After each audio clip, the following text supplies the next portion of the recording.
sua Bíblia, 1 Reis 18. 1 Reis 18.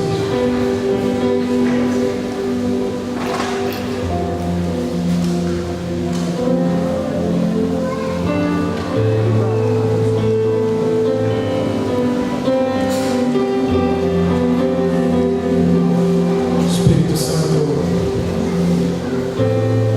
não sei o que o Senhor ainda deseja fazer aqui, mas a minha oração é para que aquilo que foi iniciado seja completado. Eu oro, Senhor, para que estejamos conectados com o seu coração e com a sua mente, possamos fluir pela sabedoria do alto. Dá-nos entendimento do tempo em que estamos e o que devemos fazer, e coragem para obedecer e fazermos o que devemos fazer. Eu oro por esse ambiente, Senhor. Eu oro contra toda expectativa humana. Eu oro, Senhor, contra toda distração.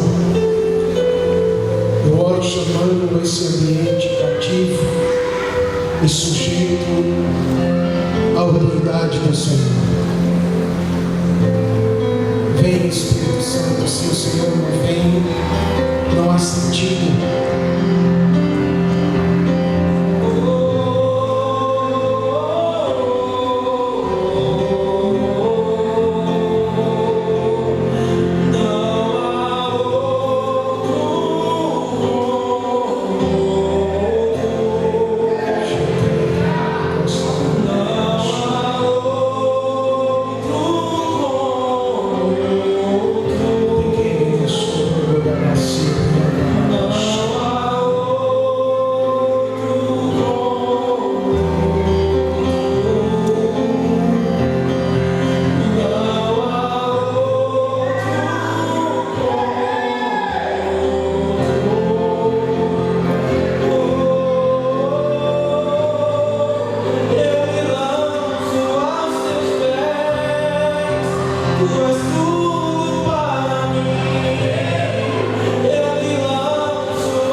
dias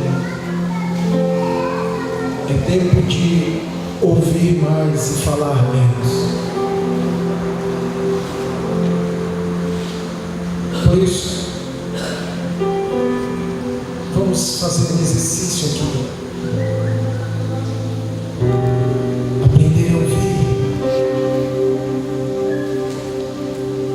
Se a gente não aquietar a nossa alma, a gente nunca vai conseguir ouvir nitidamente a voz dele. Paulo fala nos Coríntios que há muitas vozes no mundo. 1 Coríntios 14:10 fala que há muitas vozes no mundo, e cada uma delas tem um significado. E esse é um tempo, já que esses dias essa conferência tem a ver com o profético, que a gente vai precisar ouvir claramente, para que a gente não venha a errar.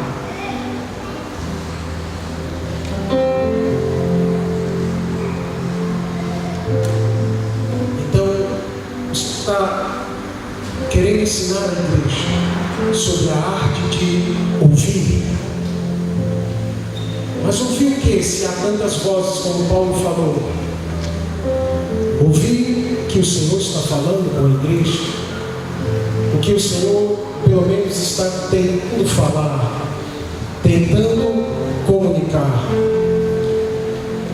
Ainda nesse capítulo de 1 Coríntios, no versículo 8, 2 versículos antes, ele fala que se a trombeta der um som certo, como se preparará para a batalha?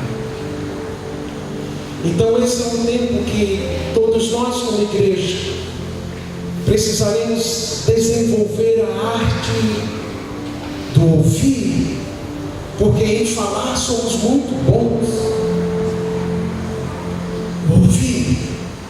O ouvir nitidamente, o ouvir o que o Espírito diz à igreja. Não é à toa que nas 7 cartas direcionadas às 7 igrejas da Ásia Menor, cada uma com um cunho específico, cada uma com um propósito específico, mas todas as 7 terminam da mesma forma. E Yeshua Jesus, ele fala a mesma coisa. Quem tem ouvidos para ouvir, ouça o que o Espírito diz às igrejas. Parte que não temos conseguido cumprir o propósito como igreja, na minha opinião, é porque fizemos muitas coisas e nem percebemos que passamos adiante do Senhor. Valorizamos demais o fazer e esquecemos do ser, do se tornar. Valorizamos demais o fazer e esquecemos de se preparar a cada passo. Pessoal do microfone, com todo respeito, vocês vão ter que se virar. A cada passo tínhamos que avaliar: Senhor, é isso? O próximo passo é esse? É agora? A coisa que mais me causa medo é perder a nuvem do Senhor. A coisa que mais me causa medo é perder o tempo para a minha vida. Então eu prefiro me desgastar fisicamente, emocionalmente, e andar alinhado, ou tentar andar alinhado com o coração do meu Pai, do que seguir as multidões, mudar o meu perfil, ser um cara de agendas e ser um cara mais sociável, e perder o time, e perder a voz do meu Pai.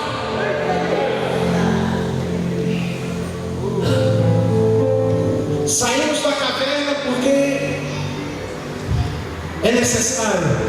Mas deixa eu te dizer uma coisa: eu gosto de caverna. É pecado, é falha, não sei. Eu só bom no meu coração. Esse sou eu. E em parte porque ando cansado de muitas coisas. Eu estou querendo ver meu Pai se mover no meio do seu povo novamente. Eu quero ver ele tocar essa cidade. Eu, quando recebo um convite, vou para uma outra cidade pregar, eu não vou atrás de cumprir uma agenda, receber uma oferta ou ganhar um novo seguidor numa mídia social. Aliás, eu já descartei mídia social. Também cansei delas. Eu vou para ver, ainda que eu não consegui ver plenamente, mas sempre é o mesmo propósito. Senhor, toca essa cidade. Senhor, desce essa cidade. Desce no meio do seu povo. Senhor, move o teu espírito. Faz algo novo, Pai. Converte o coração dos pecadores e acorda a sua igreja. Sempre a mesma oração. É sempre a mesma coisa batendo nos céus. Senhor, toca essa cidade. Salva os pecadores. Acorda a tua igreja e faz algo com ela.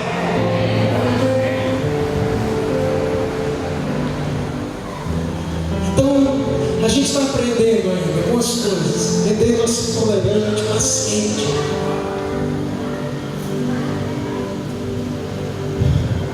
Mas eu queria ver Deus movendo aqui há muito tempo. Eu já queria ter chegado aqui e ver Deus se movendo violentamente no nosso meio. Eu queria ver uma prostituta andando lá dentro do ônibus e ao passar aqui na frente, cair de joelho dentro do ônibus chorando. Utopia, não sei, mas a palavra me encoraja a orar e crer que isso vai acontecer um dia.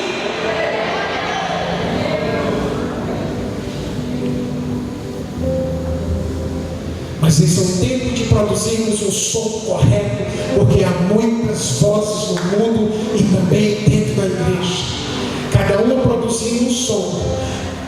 Mas é necessário ouvirmos o que o som do céu está liberando, para que possamos, ao ouvir, compreender corretamente e corresponder corretamente, para que não percamos o tempo.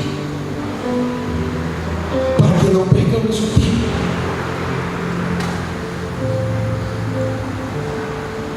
Eu quero exercitar com vocês o silêncio, um pouco, por gentileza.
concepção sobre quem almeja o ministério profético. Ele necessariamente vai precisar aprender a ouvir Deus, para que por meio de sua vida e de seus lábios ele produza um som que ajude as pessoas a chegar onde devem chegar. Nesses dias eu tenho meditado muito em Lucas capítulo 7,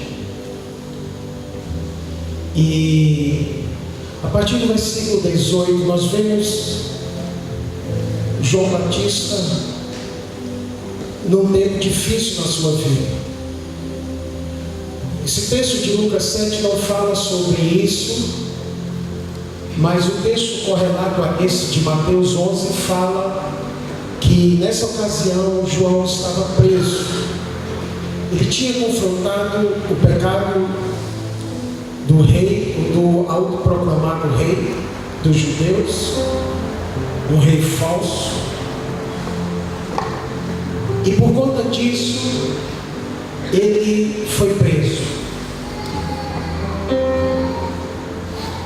E naquele momento, um momento de pressão, ele chegou a se perguntar se Jesus de fato era o Messias esperado. Ora, Jesus ainda estava começando o ministério dele. João capítulo 1 fala sobre isso. Quando João o avistou, não tinha rolado ainda nenhum milagre, mas João, com plena convicção e debaixo logicamente da revelação do Espírito, ele apontou e disse: esse é o Cordeiro de Deus que tira o pecado do mundo. Por duas ocasiões, por dois momentos, ele fez isso, ele falou isso. Na segunda ocasião, André, irmão de Simão Pedro, estava, porque era discípulo de João. E quando ouviu isso, ainda que ele admirasse João, ainda que ele tivesse João como seu líder, quando ele entendeu que chegou o Cordeiro, meio que ele fez: João, valeu, mano, obrigado até aqui, mas esse é maior. E João também não teve nenhum problema de reconhecer. Na verdade, ele com seus lábios falou: a partir de agora convém que ele cresça e eu diminua. E ele mesmo liberou André, e André saiu chamando o próprio Pedro. Se fosse um outro líder centralizador, dizia: mas vem cá, você não aprendeu tudo ainda que precisava aprender comigo. Ou ele está começando agora, ele vai ser. João não teve problema, João já estava morto, cara. João não teve a escola no deserto. A escola teológica de João foi no deserto, já estava morto para honrarias, morto para glórias humanas, morto para uma agenda humana, morto para elogios e críticas. O deserto, eu tenho aprendido que o deserto mata ou torna alguém melhor. Um homem de Deus, uma mulher de Deus, ele precisa passar pelo deserto. O que precisa morrer, vai morrer. E o que precisa sair, vai sair. Alguns não suportam e já morrem de vez. Mas outros entendem e deixam morrer o que precisa morrer e deixam viver o que precisa viver. Por isso o deserto não faz mal a ninguém. A não ser o deserto que se vai por pecado e por desobediência, aí não tem nada a ver, tem que corrigir e sair logo, porque esse aí. É muito fácil quando alguém sai da direção de Deus, sai da rota de Deus, vive como quer e depois fala assim: eu não estou entendendo nada, mas Deus está no controle. Não, cara, Deus não está no controle, não. Você pegou o controle de volta. Quando você entregou a vida a Ele, você deu o controle a Ele. Quando você saiu dos planos e dos propósitos dele, você assumiu o controle, ou o diabo assumiu o controle. Devolve para Yeshua rapidamente. Você pegou sua vida de volta e agora você está sofrendo as consequências. É fácil dizer que Deus está no controle. Não, filho. No controle eu estive um dia. Quando você assumiu de volta, quando você colocou o pecado, quando você aceitou com o diabo, você tomou o rumo, você tomou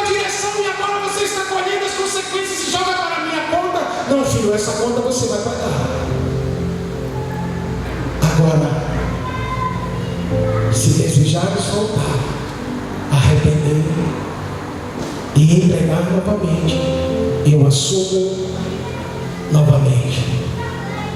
Agora o controle das nações está sobre seus ombros, mas na sua vida você precisa entregar a Ele, devolver a Ele. Mas vamos lá, não sei nem porque eu estou falando disso. E isso é questionável, assim que eu penso. Depois os irmãos podem corrigir e trazer o que pensam. Assim eu acredito.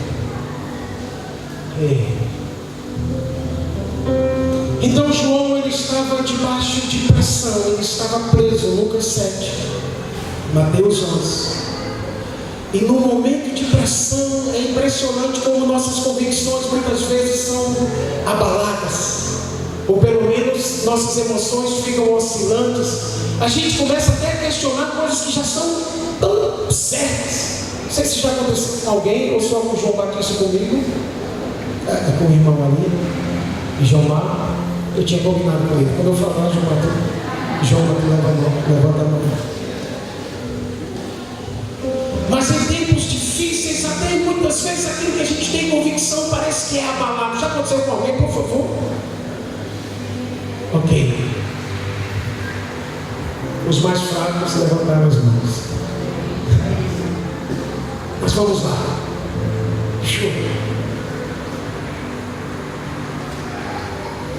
E aí João, que tinha preparado tão bem o caminho para o Senhor, que tinha com convicções apontado para Jesus, agora ele estava balançado, cara.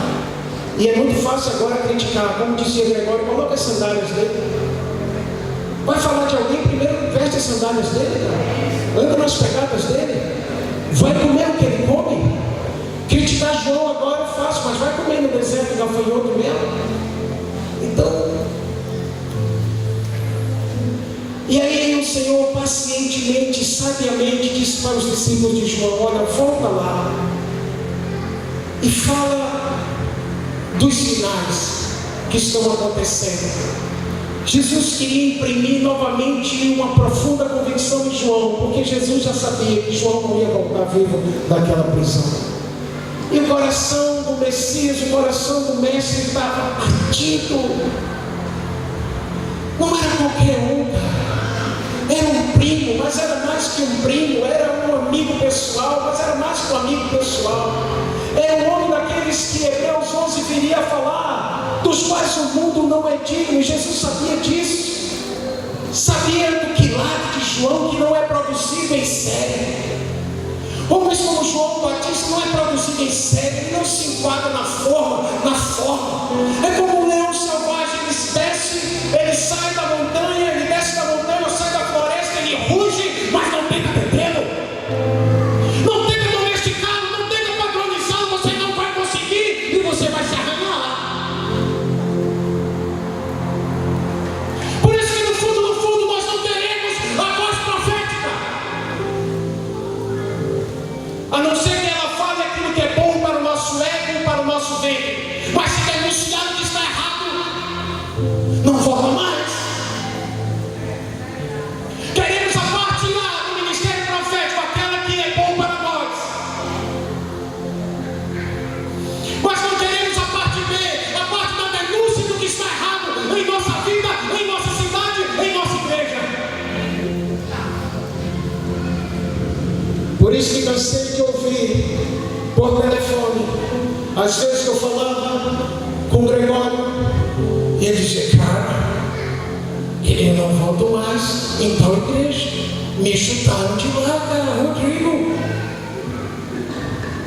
Bispo Rodrigues, ele brincava, chamava assim, Bispo Rodrigues.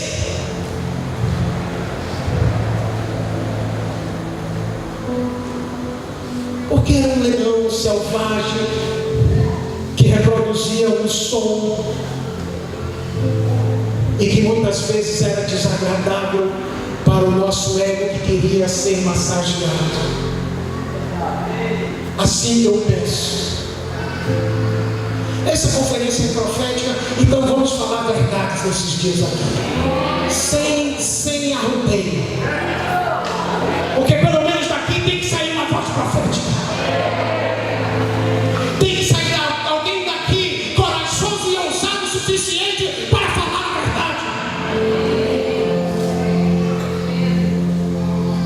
atenção vai diminuir quando encontrar Herodes ou quando encontrar Acabe. E aí Jesus envia os discípulos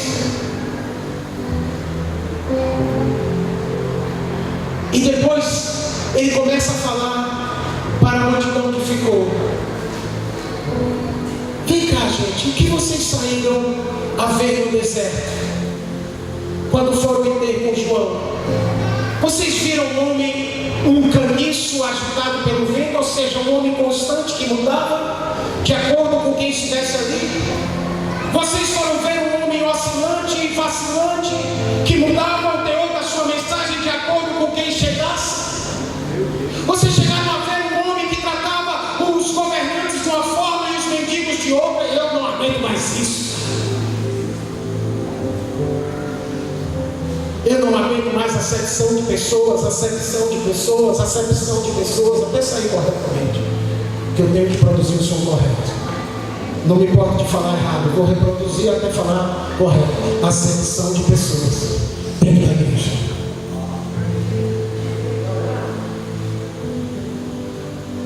Hey. O que vocês saíram a ver um homem constante? Não.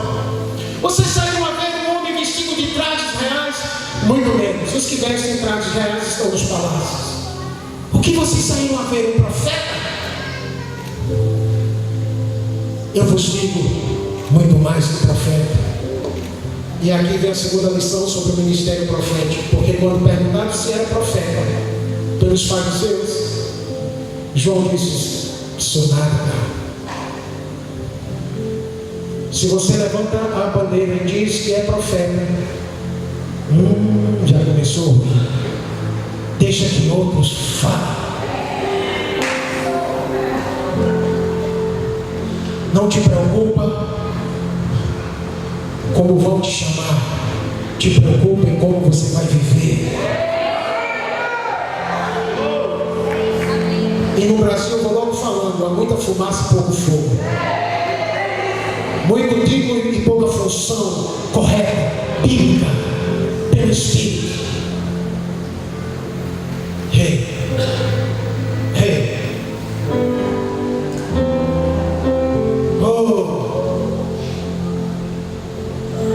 O que vocês saíram a ver? Tomás o profeta.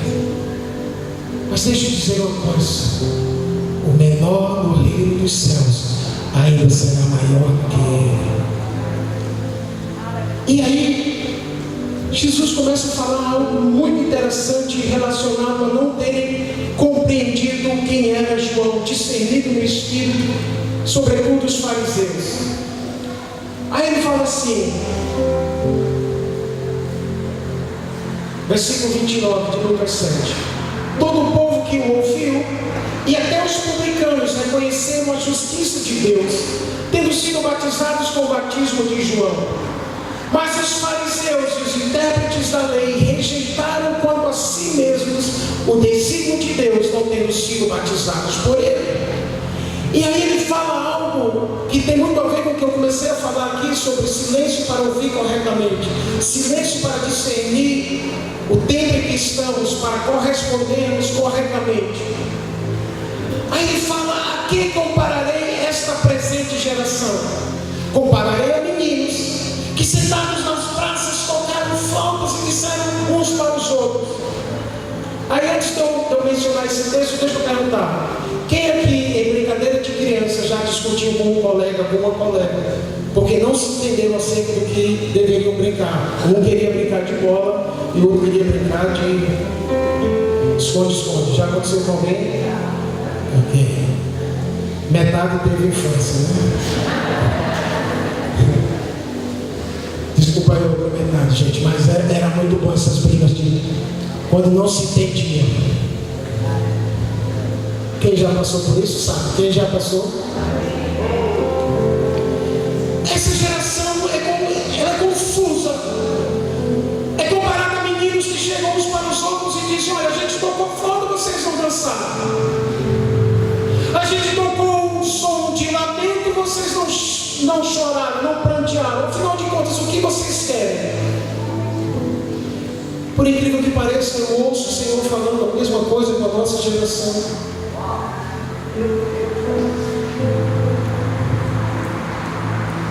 E agora eu tenho para mim que a gente precisa identificar se é tempo de dançar ou se é tempo ainda de prantear.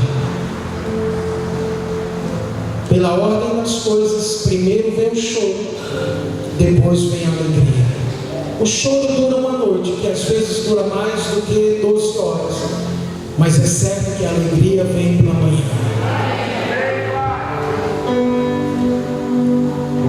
Creio que tempos estão mudando no Brasil. Creio que uma nova estação está por vir sobre a nação. Mas creio que ainda não é tempo de cantar a vitória. Haverá um tempo correto de celebrar, e a gente vai celebrar, e a gente ainda vai dançar muito nessa nação. Mas ainda creio que temos algumas coisas pelas quais prantearmos e chorarmos. Eu vejo um homem, independente de concordar com ele ou não, quem elegeu, quem votou, quem não votou, se concordas ou não concordas, mas eu vejo um homem tentando governar o Brasil sem conseguir. E vejo parte do nosso povo, isso é o que eu penso, você pode discordar, preferindo que dê errado para dizer eu não disse, do que com a mentalidade não votei, nem gosto, mas tomara que dê certo. Pelo amor de Deus, o que está em jogo? A nação ou o seu umbigo? Se você não votou, problema seu, mano. Por favor, dobra seus joelhos e ore por esse homem. E se você votou, a sua responsabilidade ainda é maior. Não importa que não está em jogo o homem, quem votou, quem não votou. Se há uma autoridade, a Bíblia manda, estendemos as mãos e oramos por ele. Nós não fazemos isso porque estamos em algum culto atrás de alguma bênção.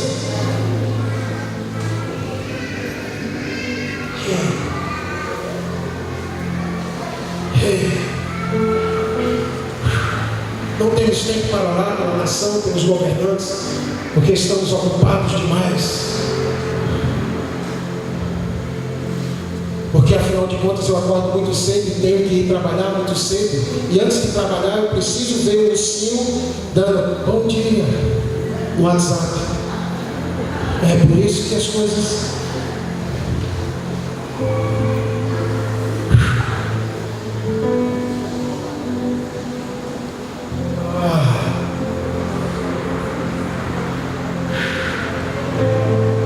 Vamos lá.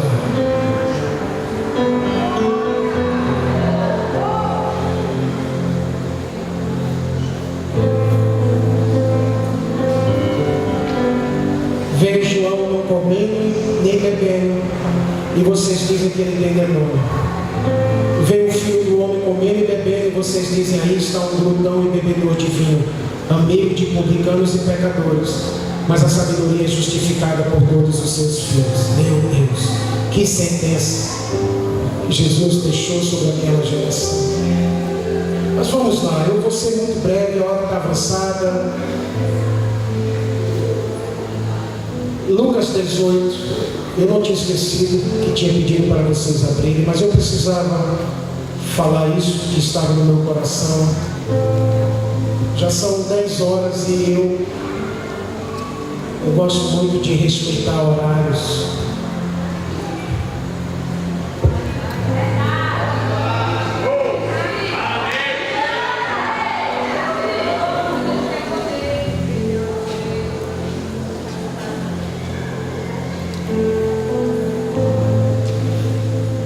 Reis 18.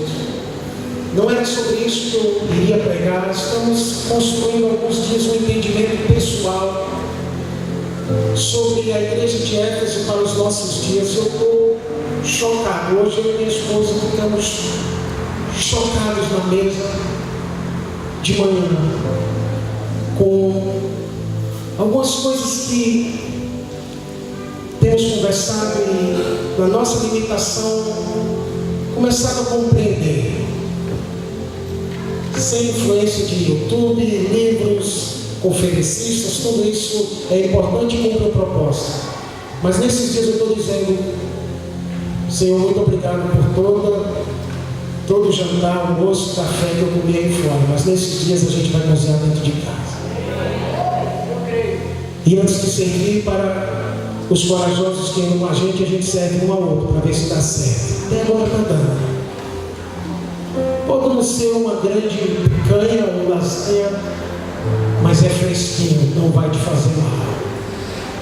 Pelo menos para nós não tem feito. E eu tenho meditado muito sobre a igreja de Efésios, dos Efésios, contextualizando com o nosso tempo, desde como começa a igreja com derramado o Espírito sobre, coincidentemente, 12 homens, quando Paulo chega oficialmente em Éfeso. Antes ele tinha dado uma passada muito rápida, ele queria já ter estado lá, mas o Espírito não permitiu, como que dizendo, Paulo ainda não é tempo da Ásia Menor, vai para a Europa. E na sua segunda viagem missionária ele tentou de fato ir para a Ásia, mas o Espírito de Yeshua não permitiu. E ele focou a Macedônia e aquela região.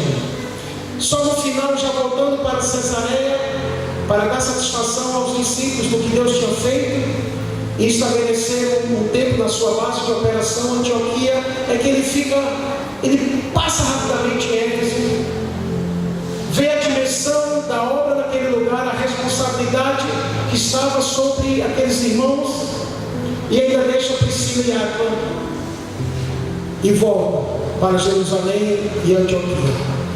Mas na sua terceira viagem missionária ele começa por Éfeso, como que dizendo, Senhor, agora tu tens que me liberar. E a primeira coisa que ele faz, ele parte o Espírito, e 12 homens, a semelhança de Jesus, são cheios do Espírito Santo. E começa um movimento de Deus extraordinário naquela cidade, ao ponto de levarem, Atos 19 e 15, se eu não me engano, os aventais, os lenços de Paulo, para suas casas, e onde havia alguém endemoniado ou enfermo, ele era liberto, era curado. E a palavra fala que a palavra de Deus prevalecia naquela cidade, e muita gente veio para o Senhor, inclusive abrindo mão de suas práticas de feitiçaria e de mágica, queimando seus livros e etc. Então houve um mover de Deus.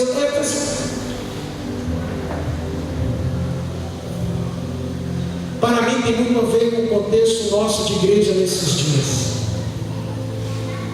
Menos de 10 anos depois dessa estada de Paulo, ele escreve uma carta com encorajamento e algumas exortações.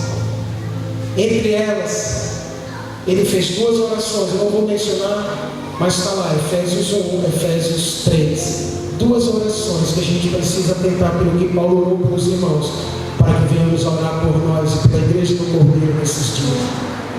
Mas ele também falou coisas do tipo, cuidado, não entristeçam o Espírito Santo. Efésios 4:30. Falou coisas do tipo, não se embriague com vinho qual há dissolução, mas se embriague, no original está embriagar, se embriague com o Espírito Santo. E fala em seguida como fazer isso. Menos de 30 anos depois, chega uma outra carta na caixa de correios da igreja de Éfeso. Agora não mais assinada por Paulo, assinada por ninguém mais, ninguém menos, Jesus.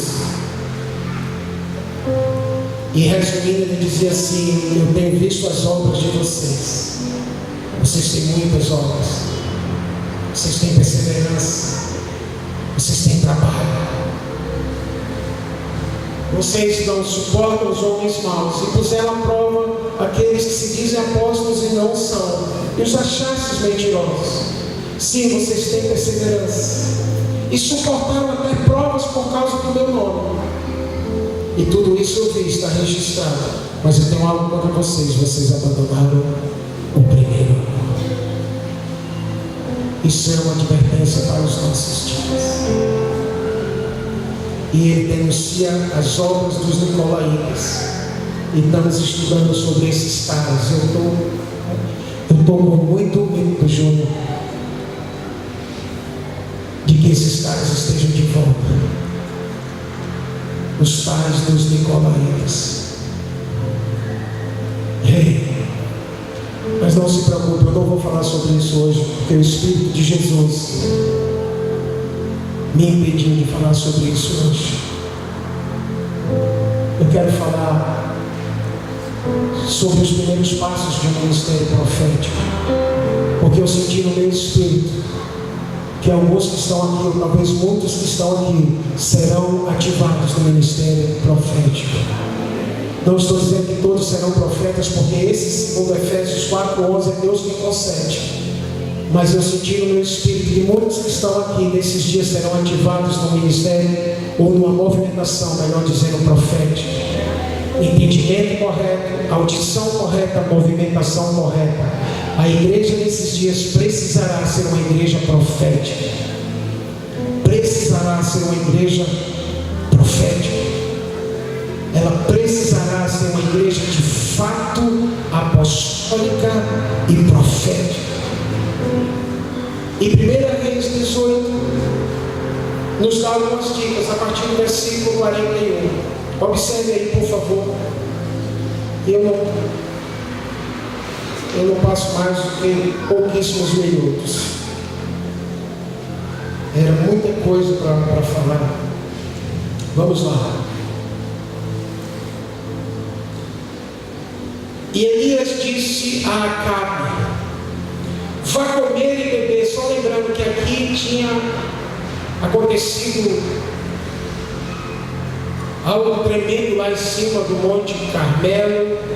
Elias e os profetas de Baal, todos conhecem muito bem essa história tremenda. Mas quando Elias desce, ele vai ter com o rei ímpio, um dos piores reis da história de Israel, e ele diz assim: vá comer e beber, versículo 41, vá comer e beber, pois já ouço o barulho de chuva pesada. Então Acabe foi comer e beber, mas Elias subiu ao alto do Carmelo, dobrou-se até o chão e pôs o rosto entre os dedos. Vá e olhe na direção do mar, disse ao seu servo. E ele foi e olhou, e voltou dizendo: não há nada lá. 7 vezes Elias mandou: volte para ver. Na 7ª vez o servo disse: uma nuvem tão pequena quanto a mão de um homem está se levantando do mar. Então Elias disse: vá dizer a Acabe, prepare o seu carro e desça antes que a chuva o impeça. Até aí. E a gente termina dentro de 1 minuto com os 2 últimos versículos. Primeira coisa que me chama a atenção é que Eliseu deu uma palavra assertiva, diretiva e precisa. Mas primeiro ele precisou ouvir corretamente. Por isso começamos com um exercício. Estava conversando com um discípulo do seu João, que já faleceu, João Walker, ou John Walker, um profeta americano que veio há muitos anos para o Brasil com a sua família, e disse que seu João, nas aulas de unção profética, ministério profético, ele muitas vezes chegava no púlpito e parava e ficava assim, em silêncio, por 1 hora, 1 hora e meia, 2 horas, não falava nada, não se movia. E depois, já de algum tempo, os alunos um dia foram procurar saber o porquê. E ele disse: se vocês querem servir corretamente ao Senhor e falar no nome dele, primeiro vocês vão precisar aprender a ouvir a voz dele. E essa geração tem muita dificuldade de ficar em silêncio. Por isso fizemos isso aqui, propositalmente. Porque Elias entregou uma palavra que disse: vá, corra, porque eu já ouço o som de muita chuva.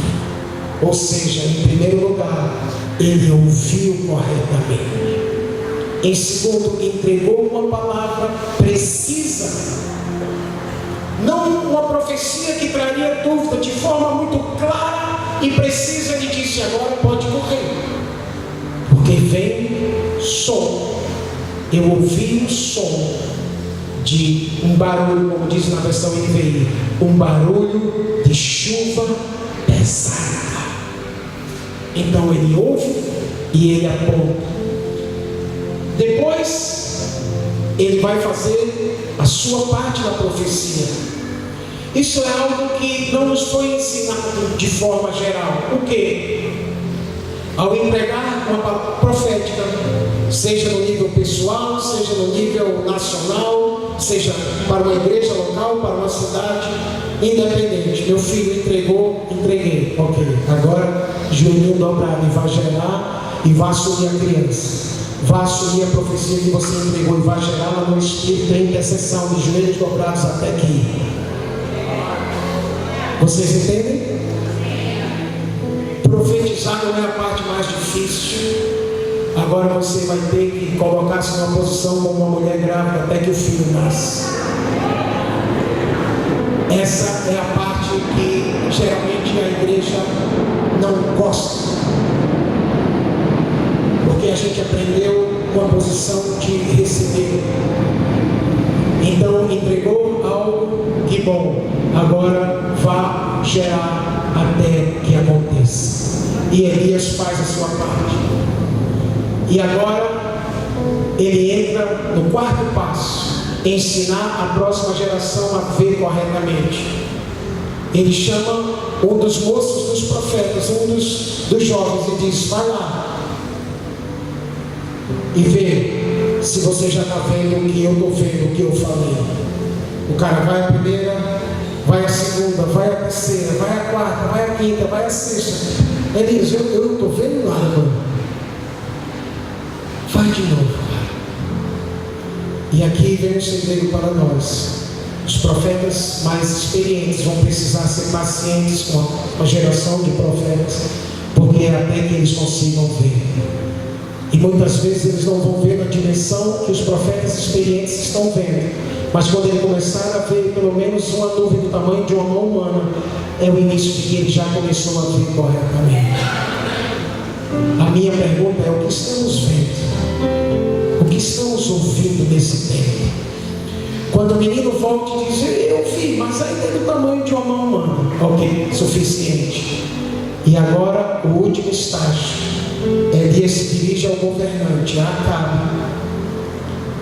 Não tinha respeito nenhum ao homem, mas sabia que não há uma autoridade que não seja constituída por Deus, e por ser rei da nação, provavelmente muito a contragosto, ele foi lá e disse: Acabe, mais ou menos assim, eu fico pensando, cara, eu nem queria estar aqui, eu não tenho respeito nenhum por mim, mas vem cá, tu és rei, então faz o seguinte: aparelha teu carro e acelera, porque vai chover novamente na nação. Fazia 3 anos e meio que não chovia de seca por juízo de Deus sobre a nação, por causa dos pecados da nação, inclusive do próprio Acabe e de sua mulher Jezabel. O que é que isso nos fala? Deus quer levantar vozes que não vão ter medo e temor nenhum de confrontar as autoridades sobre aquilo que Deus está falando. Custe o que custar, queiram ou não, gostem ou não, é necessário levantar uma geração de valentes pela verdade, que vão falar, mesmo confrontando autoridades, aquilo que Deus está mandando falar. Elias não teve rabo preso, não teve conchavo, não agiu com politicagem, porque era um cara da época, Acabe, politicamente falando. E para provar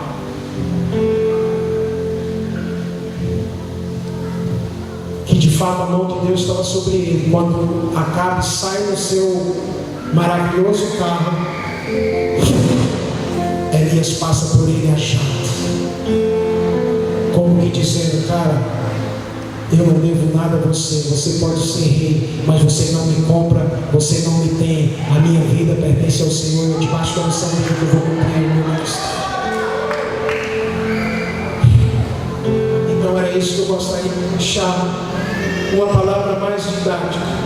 Ouvir corretamente, trazer a palavra diretiva, gerar a profecia até que treinar a próxima geração e não temer as autoridades falando aquilo que Deus lhes manda falar. E uma coisa que eu esqueci de mencionar é que quando Elias chama aquele jovem, ele ainda mostra para onde o profeta mais jovem deveria olhar. Vá e olhe na direção do mar, porque é de lá que vai vir chuva. E se isso tem alguma aplicação para vocês, não conheço ninguém que está mais perto do mar do que vocês.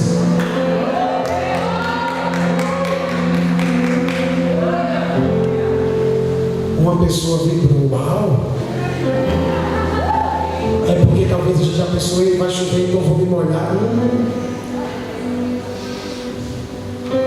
Mas vai vir chuva sobre a cidade, não tem como. Já não depende da gente. Ei, eu vou terminar com isso. Não tem a ver conosco mesmo, mas vai chover sobre isso. E Deus vai mudar o cenário de nossa cidade. Não vai ser fácil, mas Ele ainda vai fazer algo nessa cidade, porque Ele é Deus. Ainda que no interior já está chovendo, porque lá já começou da forma correta, nos interiores. Aqui estamos tentando voltar ao estado original, porque a gente desvirtuou muito. Nos embriagamos com o vinho que não era do Senhor. Agora eles podem se embriagar lá no interior, porque estão bebendo do vinho correto. Para nós é sobriedade, tempo de sobriedade. Vai ter que ser sóbrio para poder discernir algumas coisas. É o que eu penso. Mas essa história termina incrível, com o poder sobre Elias. Ele prendendo a capa com o cinto, conforme eu falei, passando à frente de Acabe, por todo o caminho, até Jezreel. Estou crendo que vai vir uma velocidade para a gente cumprir o papel, o propósito que Ele tem em nossas vidas. Vamos orar. E chora cantando paz. Pai, obrigado por essa noite. Te louvamos, Senhor. Te agradecemos. E que se levante um modelo profético correto em nossas cidades. Levanta uma geração que vai ouvir corretamente tua voz, e que por ouvir vai apontar corretamente a direção, identificando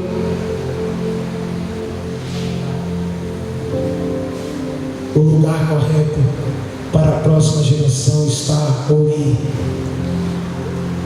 Levanta uma geração, ou levanta a partir de nós, homens e mulheres responsáveis por aquilo que prega, que profetiza, que vão gerar intercessão até que levanta uma geração em nós que vai ser paciente, que vai ensinar a próxima geração para profetizar, para ver e ouvir corretamente, pacientemente, até que eles cheguem no tempo perfeito, na sétima ida, o tempo perfeito, o tempo do Senhor, o Kairos do Senhor. E uma geração que não tenha temor dos homens, uma geração que vai confrontar os pecados de quem estiver em lugares de governo de forma incorreta. Há muitos Herodes e há muitos Acabes que precisam ser denunciados. Há muitos falsos profetas que precisam serem parados. O Senhor mesmo 24:11, surgirão muitos falsos profetas. Por isso, Pai, a minha oração é: levanta o modelo correto. Levanta o modelo correto. Levanta o modelo correto em nossa cidade. Levanta em nossa cidade o modelo reto. Levanta em Recife profetas maduros, profetisas maduras. Levanta em nossa cidade homens e mulheres que aprendem primeiro a ouvir para depois reproduzir o som correto. Levanta aqueles que não vão temer Acabe nem Jezabel. Levanta aqueles que vão denunciar o que está errado, seja no governo político, seja no governo eclesiástico, seja no governo civil. Chega!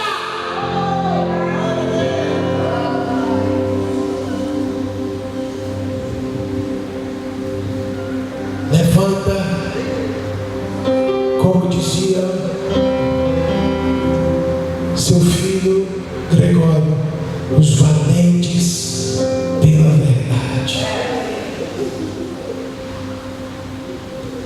Os valentes pela verdade.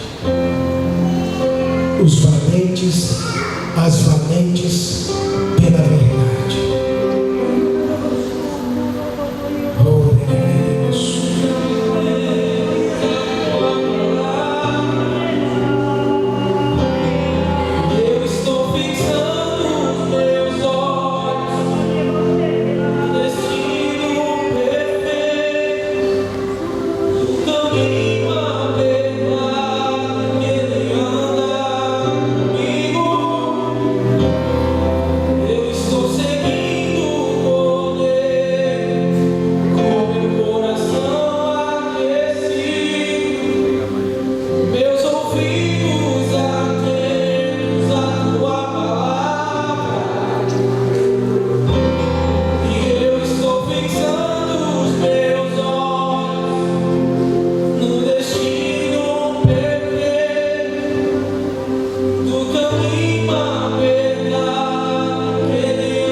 Na carroça de Acabe, ou pelo Espírito.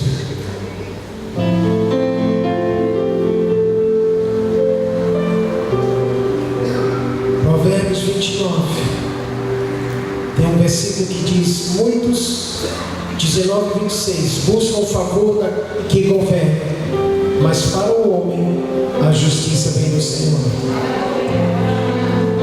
Se em algum momento você for seduzido para entrar no carro de Acabe, esqueça o ministério profético. Se em algum momento o conforto do carro de Acabe, o ouro do carro de Acabe, os colchões do carro de Acabe, a conversa fiada de Acabe, a proposta de Acabe te seduzir, esqueça o ministério profético. Eu vejo muitos profetas no Brasil, ou eu vi, melhor dizendo, que começaram a correr pelo Espírito, mas uma hora entraram no carro de Acabe, talvez por se cansar. Não esperaram a força que vem do Senhor para a gente passar adiante. Nós vamos, talvez ninguém nem entenda o que eu estou falando, nem eu mesmo, mas eu vou liberar uma sentença aqui. Nós vamos passar adiante do carro de Acabe. A igreja vai ter que sair desse lugar de pedir favor demais aos governantes. Que papelão! Como é que a gente vai ser profeta com E pior, um bando de político safado.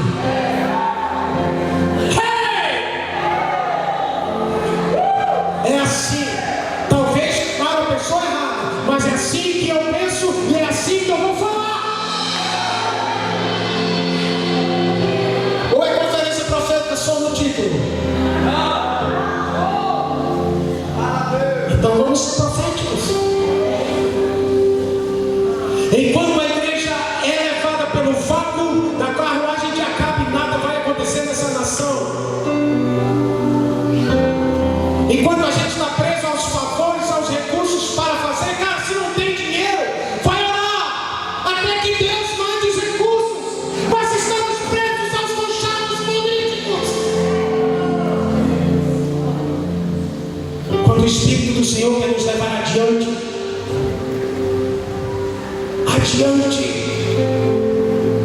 para que eles saibam que rumo tomar. Mas muitos entraram no carro de Acabe e se venderam, se aliançaram com ele. E por isso, não havendo profecia, o povo se corrompe. Perdemos a rota em nossa nação. É o que eu penso, que Deus tenha misericórdia de nós e nos traga de volta à rota correta.